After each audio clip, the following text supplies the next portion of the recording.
हरिद्वार में गंगा का पानी तो बिना फिल्टर के पीने लायक हो गया है। यहाँ इंसानों से फैलने वाली गंदगी में 34% की कमी आई है। हरिद्वार में गंगा कैसे निर्मल हुई, इस पर आज तक संवाददाता श्वेता सिंह ने स्पेशल रिपोर्ट भेजी है। देखिए आप भी।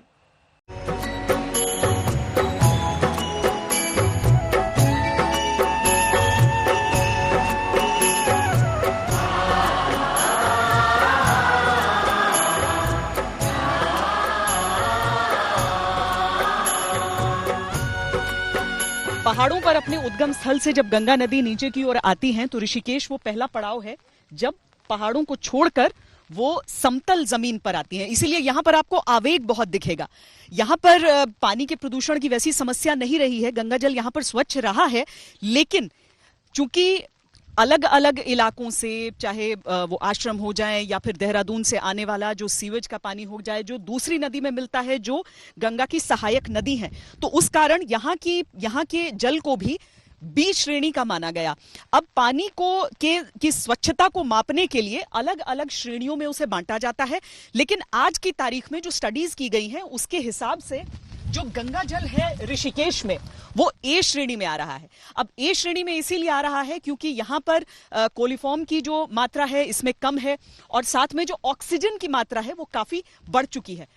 ये कहा जा रहा है कि आप आराम से बस डिसइंफेक्टेंट के इस्तेमाल के बाद यहाँ के पानी को ग्रहण कर सकते हैं। वैसे भी श्रद्धावश लोग हमेशा से गंगा जल से आचमन करते ही आए।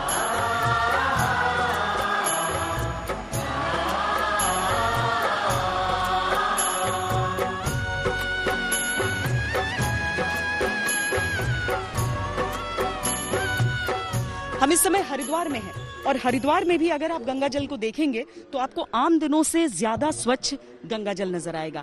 अंतिम पत्थर तक आप यहाँ पर देख सकते हैं अपनी आंखों से, बावजूद इसके कि इस समय आसमान में बादल हैं और बरसात भी यहाँ पर हुई है, लेकिन सिर्फ ये एक मन का भाव नहीं है। दरअसल जो प्रदूषण मापने की तमाम एजेंसियां होती हैं उन्होंने भी माप कर कहा है कि जल की सेहत में सुधार हुआ है। पंडित जी, आप यहाँ पर हमेशा से, गंगा आरती तो अभी भी लगातार जारी है, लोग बस नहीं आ सकते हैं, लेकिन उस श्रद्धा के साथ दिल को कितनी प्रसन्नता होती है जब गंगा जल को आप थोड़ा और स्वच्छ देखते हैं। बिल्कुल स्वच्छ गंगा जी का जल समय पहले तो नदी नाले कोई नहीं डलते हैं, इसलिए इतिहास में भी पहली बार ऐसा देखा है। आप लोगों ने तो अपनी तरफ से बहुत कोशिशें की, बहुत सारे अनशन हुए, जो अलग अलग आश्रमों में जो स्वामी जी लोग थे उन लोगों ने किए, प्राण त्यागे सबने, और आज लॉकडाउन के 1 महीने गुजरने के बाद गंगा इतनी स्वच्छ। लॉकडाउन के बाद ही इतना स्वच्छ जल है गंगा जी का, उससे पहले नहीं कभी कोई भी कितना भी कर पाया। स्वयं गंगा ने अपने आप ही अपने आप को स्वच्छ कर लिया। तो स्वच्छता, अविरलता, निर्मलता, ये 3 चीजें कही जाती हैं। स्वच्छता के लिए घाटों का भी पक्का निर्माण हुआ।